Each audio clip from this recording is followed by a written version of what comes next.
আসসালামু আলাইকুম guys guys আজকে আমি আমার মনের কিছু কথা আপনাদের কাছে প্রকাশ করব আর এই জন্যই ভিডিওটা করতেছি। সো গাইস ভিডিওটা সম্পূর্ণভাবে আপনারা দেখবেন। আমি বিগত 6 মাস আগে বিদেশ থেকে চলে আসছি দেশে। অবশ্যই সবাই জানেন, কম বেশ অনেকেই জানে যে কম্বোডিয়া যারা যায় কম্বোডিয়ার কি অবস্থা। সো গাইস আমি যাই হোক দালালের চক্করে পরে কম্বোডিয়া চলে গেলাম।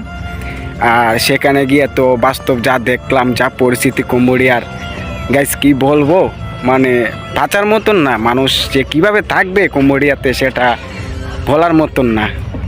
সো ফ্যামিলির অনেক টাকা পয়সা খরচ করে গেছি, প্রায় 7 লক্ষ টাকা খরচ করে গেছিলাম কম্বোডিয়াতে। সো ব্যর্থতা চাপ নিয়ে চলে আসতে হলো দেশে। সো আমার মতন যারা বেকার ছেলেরা আছে বর্তমানে, ধরেন যারা এরকম বিদেশ ফেরত ছেলে আছে, তারাই বুঝতে পারো জীবনের মানেটা কি, জীবনটা কি পর্যায়ে চলে। এইসব ছেলেদের অভিশাপ, এক প্রকার ফ্যামিলি থেকে অভিশাপ, ঘর থেকে অভিশাপ, চারিদিক দিয়ে সমাজের সবচাইতে বাজেভাবে, বাজে কি এর চাইতেও চলাফেরাটা আমার কাছে মনে হয় না, যে যারা বিদেশ থেকে বা যে কোনো একটা কাজ করতে গিয়ে ব্যর্থতা নিয়ে ফেরত আসে।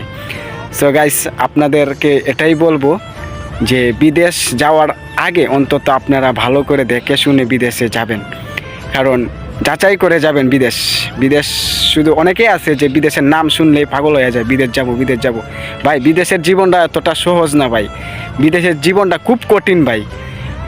যদি তোমার কপালের নসিবে থাকে তুমি সাকসেসফুল হতে পারবা, আর যদি সাকসেসফুল না হতে পারো, ব্যর্থতার চাপ নিয়ে ফেরত আসতে হয়, তখন বুঝবেন আপনি ফ্যামিলির বোঝা, আপনার মা বাবার কাছে আপনি বোঝা হয়ে যাবেন, আপনি সমাজের বোঝা হয়ে যাবেন। চলাফেরা করতে গেলেও মানুষ আপনাকে ভিন্ন চোখে দেখবে। বুঝতে পারছেন গাইস? আসসালামু আলাইকুম।